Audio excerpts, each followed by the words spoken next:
One of the hottest segments of the U.S. auto market is trucks and SUVs. And while they're perceived to be gas guzzlers, they're getting a lot more fuel efficient.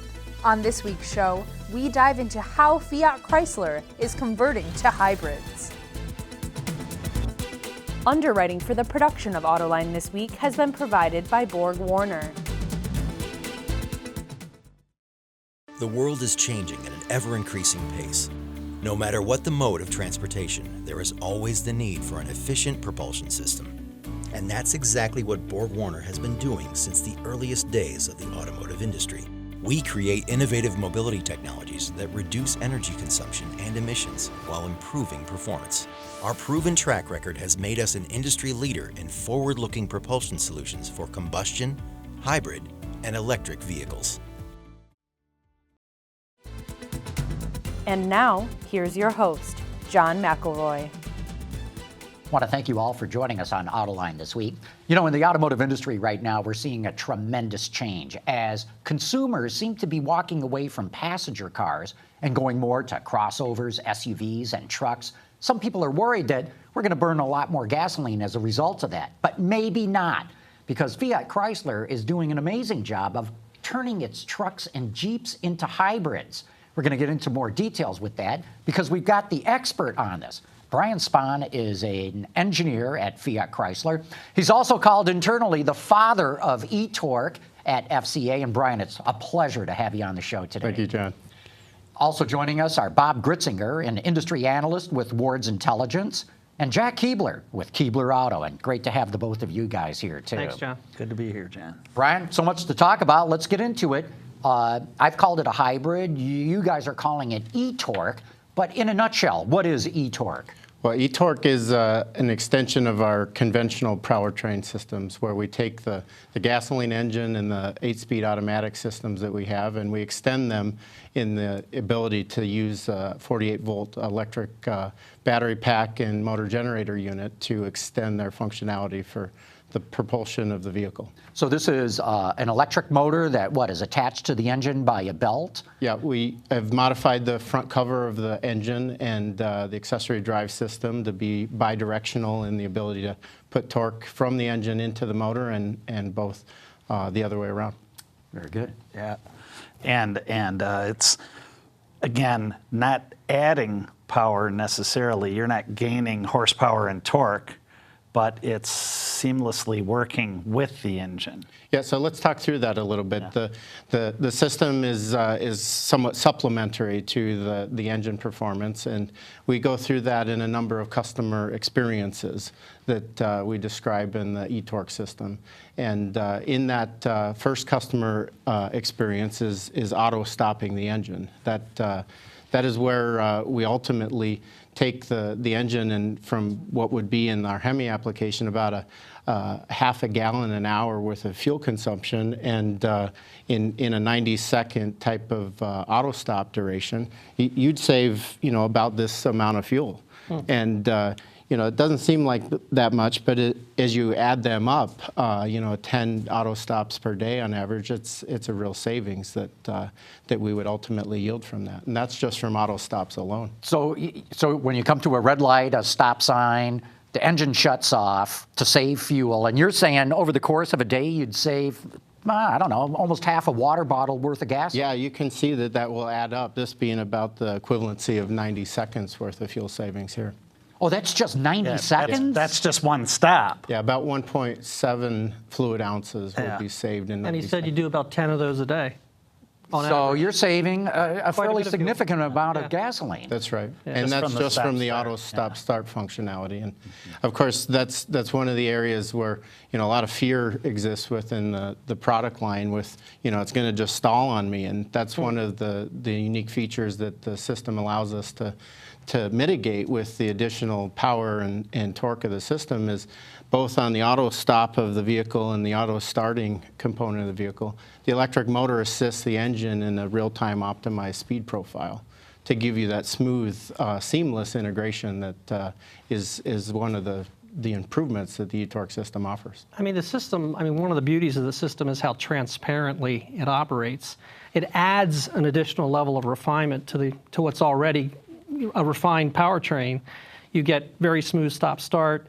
And then you also get, on the highway, the electric motor can also participate and add power. Yeah, so let's talk through that a little bit. If we talk through, the first auto start of the day, after the auto stop savings, that first auto start is again real time managed through that start profile, and that e-roll assist is where we offer the 130 foot-pounds of torque on the Hemi and 90 foot-pounds of torque on the Pentastar applications. The ability to then move that into the first 70 milliseconds as it is, looking at the brake pedal and the accelerator pedal, we can anticipate the need for motion and use that to then, in 70 milliseconds, put that torque to the engine and then start the process of accelerating it. So the real gain is at that start.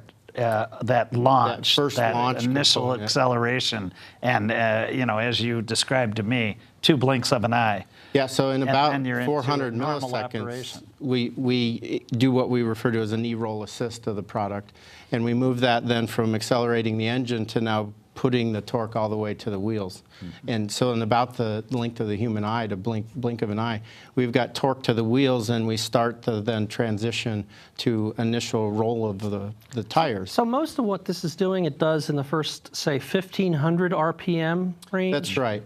And in the turbocharged applications, that's another place where we have a little bit of a turbocharged fill in the Wrangler product.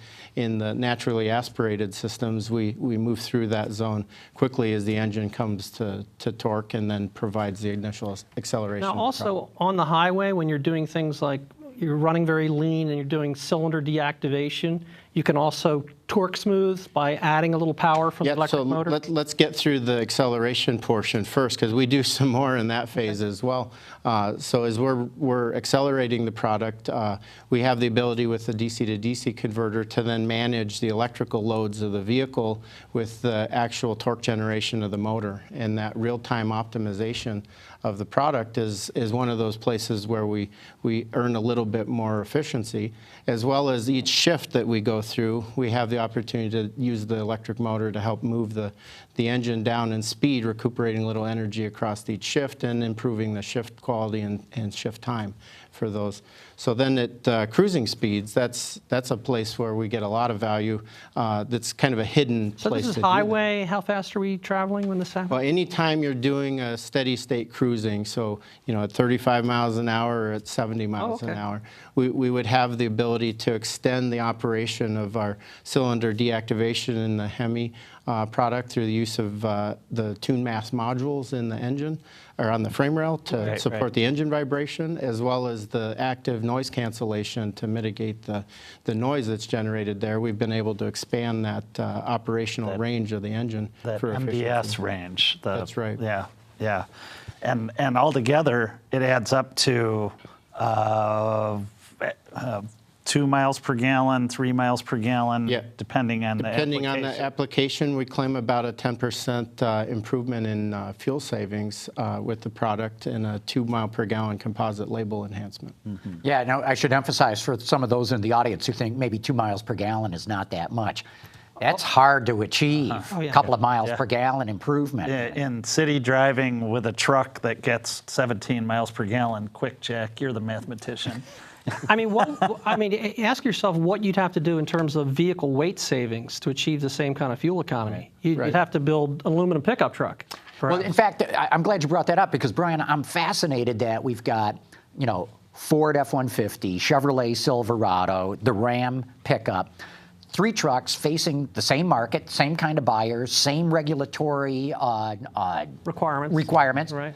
3 different strategies. Ford, to Jack's point, all aluminum truck, downsized V6 with a turbo. General Motors, mixed use of materials to get weight reduction, all kinds of different powertrains, including a Turbo 4, and what they call dynamic fuel management, where you can get a V8 to run on as little as 2 cylinders. Mm-hmm. And now here comes FCA, with this eTorque system. Why did you guys, as you evaluated everything, settle on eTorque? I mean, you guys weren't the electrification company a couple you are years now. now, Yeah. But you are now. You're going to sell more hybrids than anybody else. Yeah, that's a very proud thing for us. Is making the right decisions for our customers really came as a set of objectives, right? And those objectives for us were to take our current product with the loyalty that we have achieved in the product line and maintain that with a recipe that's been successful and enhance that with this eTorque system being the solution that offered us the best opportunity for fuel savings and value to the customer. Can you talk a little bit about where that extra energy is coming from? I mean, we've talked a little bit so far about how it gets added in during the stop-start and during the XL, and then a little bit when you're cruising. But where is that energy coming from? Right. How are you recapturing that? So of the 6 objectives, the last 2 is exactly where the majority of that comes from. The fact that in deceleration, when there's no request for the vehicle to throttle maintain lift speed, off, just throttle lift off, that's a place where the electric motor can then opportunity charge, where we take the fuel savings techniques that were associated with the valve train, our 2-step lift and enhanced variable cam timing type operation, and we reduce the throttling pumping losses of the system to then offer that back to the electric motor as a opportunity to coast recover energy. And then in the braking side, we look at the electric brake pedal, or the conventional brake pedal for a full range travel sensor, and we blend in initially, before the friction gets involved, the ability to recover energy, so that the perception is when you put your foot on the brake, it's a very confident brake feel. And we get pure regen off that initial braking. If I understand you right, at liftoff, you're already starting some sort of mild regen. That's right. Right? And then you're saying you then blend electric regen in with the friction brakes. Yeah, so ahead of the friction brakes, and then as well as while the brakes are on as well. So, and we do that to about 10 miles an hour as you decelerate. Okay. And then we blend that out as a ability to then use the friction braking in the last portion of the deceleration to maintain that conventional brake feel. And that's where all the electrical energy that is being used to drive the truck, that gets recaptured during this regen cycle. A good portion of it certainly comes from that. Okay. If you drive over the highway for an extended period of time without that acceleration and deceleration phase, that's a place where we use the electric motor and the DC to DC converter in the system to enhance what is the parasitic loss that would be associated with like an alternator. And then we can smart charge the system by pushing the engine to a slightly more efficient zone. And then at times the system is truly being powered by the 48-volt battery without the use of the engine or the electric motor, because the switching losses there may be more inefficient than simply letting the electric battery power the system directly. Speaking about efficiency, I mean, you can restart your truck at a stoplight with this motor generator system. Is that correct? That's correct. Why are you still retaining a starter motor in your truck? Why not get rid of that? They're heavy. I mean, I've changed a few. Why not get rid of the starter motor altogether? So there's a number of reasons for that. One is complementary technologies, and we still have a 12-volt battery type system in the non-eTorque based products, and that conventional architecture is there already to accommodate the starter. Accommodate the like the 30-day stand time of the product, to allow it to recover and maintain that with the vehicle still alive, for remote start purposes, that type of thing. But as well, the 48-volt lithium-ion battery was right-sized to operate in a region where providing the proper amount of power and recoverability was at the right price point. So that optimization was really the key to that balance, so that we didn't put a lot of additional cost in the product to support extremely low temperature operations, for instance. Brian, I'm told that if the battery's fully charged in decel, then you guys can use the electricity to cool down. That's right. You explain that. So the best way to describe it is much like your bill at home, right? There's off-peak and on-peak time for using your air conditioner. Well, much like that in our product, while we're recovering energy in the system, we can use a smart cooling overcool type strategy that allows us to take some of that energy off the recovered motor generator unit, and rather than putting it in a battery to then recycle it, we simply overcool for a moment the powertrain system in those situations. So you run the fan faster or right, something like that? Exactly. Move the radiator fan to a higher operating point to recover that behavior, which allows us to then, when we come to an auto stop, get up to those 10-minute auto stop durations that the product can deliver in ideal conditions. And the whole module that's powering this in the Ram is in the rear bulkhead of the cab, right? And, right. There's two modules what's in there. So in the battery pack itself, which is a little bigger than a conventional size suitcase, right, is 12 lithium-ion battery pack cells and a DC to DC converter, the device that moves the 48-volt battery electrical voltage down to the conventional 12-volt system voltage. And the cooling fans that are internal to that are in that box, as well as the control module that manages its state of charge and all of the diagnostic functionality for it. And everything's built right into that rear bulkhead without intruding on the cabin space. That's right. So we took advantage of the redesign of the product, where on the passenger side of the vehicle, there's a subwoofer for the high-end audio systems, and much like the same spot on the other side now has a cavity in the non-electrified product, we have used that as the place for that. So truly there is no customer loss of function in the interior space of the product. Brian, when I've talked to powertrain people at GM and Ford and asked them, what about doing a 48-volt system? They said, that's better for Europe, that it's better suited to that. Why did you guys use it here in the U.S.? Well, for us, we found that this was the ideal operating conditions for us. It provided us the enhanced value that we were able to offer in the fuel savings department with the minimal amount of cost and maintaining of the standard product content that we're so proud of. You also got like a cable size reduction and things like that, so lower mass. Well, in our system, it's a common grounded system, and the power electronics are on board on the electric motor generator, reducing the number of connections, and that up integration opportunity allowed us to produce a very minimal vehicle impact at about 90 pounds of a weight increase for all these hybrid electronic components to get this 10% improvement. So I don't know whether we talked about them, but there's 3 of these systems now. You have one on a 2-liter Jeep Wrangler.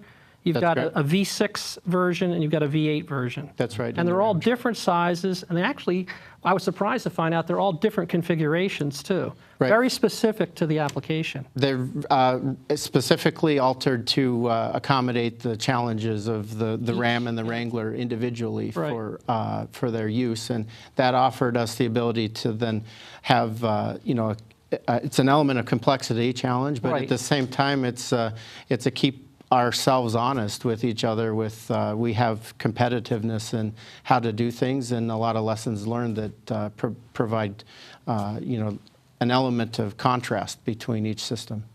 It's optional with the V8 Hemi. It's my understanding it's standard on the Pentastar V6. What about the 2-liter engine? So in the 2-liter engine in the Wrangler system, that's another standard place for the product. So we've introduced these systems in the North American design space with base powertrain is a commitment to this technology. Why standard on the 2-liter in the V6 and optional on the V8? Well, I think it comes down to, there's some trust that exists within the product, and do you want to go that far? And in our high volume application, it offered us the ability to give the consumer a choice, and depending on your use cycle, if you need this for savings like many families and others do for a variety of use of the product, that offers them a choice to decide whether to upcharge to that product or not. What is the option cost on the V8 for this system? So in the form of the pricing components, the V6 is base powertrain with no charge for that activity, and then there's a $1,100 upcharge for the Hemi, and then eTorque on top of that is $1,450. And does that option cost cover the cost of the system?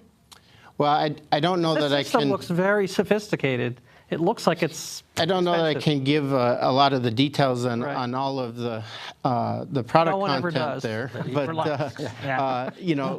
what we can say is that the product has been optimized to allow us to maintain a product of this type in a high volume application. Right. And Brian, I know it's your job to engineer them, not necessarily market them, but I'm intrigued that instead of calling it a hybrid, it's been branded as eTorque. Can you give us any reasoning behind that? Sure. So with any technology that's new, getting much like our Hemi, that it sells itself. The name, you don't have to describe it now. That brand is important. That was one of the things that our brand areas of the program really wanted to focus on is being able to give it a name, but at the same time, my job was to make it seamless and transparent to the ownership experience. So that offered us a does it make sense naming convention where it's electrified. It adds some torque in the form of the initial auto starting behavior, and it resonated well with giving it a voice when my job's ultimately to make it transparent and seamless. At the dealership level, how does a salesman sell it? In other words, he's got a customer that comes in and he says, you seem more like an eTorque customer, so you should take the eTorque V8 versus the conventional V8. How would the salesman sell that? Well, I think much like they would sell any product, and it's an element of contrast in the form of back to back, or with the Hemi. Of course, you can drive them. If you're skeptical, it's check out whether or not the start quality is acceptable, and if it's a function of do you ultimately want the product that provides you the best efficiency? If that's an important thing of interest, I think there's a play there. There's a fuel economy advantage, and there's also a drivability advantage. Right. That's right. That's one of the things we focused on, and I think you may have had an opportunity to drive them. That's one of the things that really allowed us an additional actuator to make all of these transitions that smoother. More better. Right. That much more better. I've driven the Ram truck with the Hemi in it, and what I picked up on was in coming off a stop sign or a red light or in stop and go traffic. I barely just had to touch the accelerator to get the truck moving. And instead of having to mash it down, and it kicks down and it revs up. And so I wonder, was that part of it? And then Bob Gritzinger and I earlier this year got to drive the 2-liter version in a Jeep Wrangler. It was significantly faster than the V6 engine. So I'm wondering, what's the difference between those two systems? One seems to be almost boosting the engine. The other seemed to be adding a lot more torque. Well, I think there's a lot to do with the torque shaping that exists within the product. All of these electrified systems have an element of the ability to manage how far do you go, right? And trying to play to the product goals and the customer experiences. That's one of the areas where the Jeep has a little bit different shifter functionality, for instance, than the Ram. You're filling in for turbo lag. Right, and that's really the difference is there's got to be no compromise with these systems. You're paying extra; they should give you something extra, and that's one of those places where the 2-liter is a wonderful engine and improvement to our product line, and the eTorque motor offers that blending opportunity that wasn't really a strong necessity in our normally aspirated systems. Right. That, to Jack's point, how do you sell eTorque to a Wrangler buyer? These are people who want simplicity, bare bones. Seems like bare bones, and you're saying we want to, as a standard feature, give you a turbo and electrification. Yeah. And this is all better. And so, what's the improvement, or what does somebody get out of that off-roading, let's say? Well, in the form of how the product delivers, the best way to sell them is to drive them. That's my perception, right? I think that's the easiest way to do it. In the form of trying to sell them in the form of buzzwords and false claims, whatever. That's an area where we've shied away from. We've simply let the product do the talking. Right. I would add too that I think you're right. Wrangler buyers do more off-roading probably than any other Any other. There's a lot of four-door Sahara versions that cruise up and down Fifth Avenue in Manhattan. So they might Rodeo be Drive. perfectly satisfied with that. Brian, though, I got another question for you. This is a far more sophisticated system than I realized. I thought, oh, mild hybrid, they attached a Bolt alternator starter, and that's that. And you've shown us all different kinds of modes that it can go in. If the battery's fully charged, you can overcool all these things. Have you wrung everything out of it yet, or is there still more to do? Well, this is our first generation of eTorque, and you know, for now, this is you know, the product we're trying to provide and claim, you know, victory to. But we'll just have to wait and see, you know, how much farther we can take any of this is given a little more time to develop it. Sounds like you got some ideas of things to pursue. Well, I like to share that, you know, my history has gone from, you know, when I was a kid, and my passion is a car guy, right? Every car guy wants to make their car better. And, you know, between, you know, 2000, the 2005 window, the multiple places within our industry, we've had these pivotal moments. I've had a few of them myself in my career, and I think we're going to continue to see, you know, this evolution. Had you asked me 10 years ago, can this suitcase-sized battery and this belted motor on this engine get you, you know, 2 miles per gallon? I don't know that I would have been up for that, and I think the future is bright for further extension in that activity. Real quick, for instance, like electrification further of the Wrangler, like an e-axle all-wheel drive system, powertrain that could be just incredible off-road. People talk about that they don't want an electrified axle in a Jeep, and I say, have you seen these RC cars? We need a quick yes or no. I think we'll have to just simply wait and see on the future. Yeah, we're looking Good forward answer to there, that. Brian. Thank you so much for coming on today's show. Really appreciate that. Thank you. And Bob Gritzinger, Jack Keebler, want to thank you guys as well. Thanks. And as I always do, want to thank all of you for having tuned in.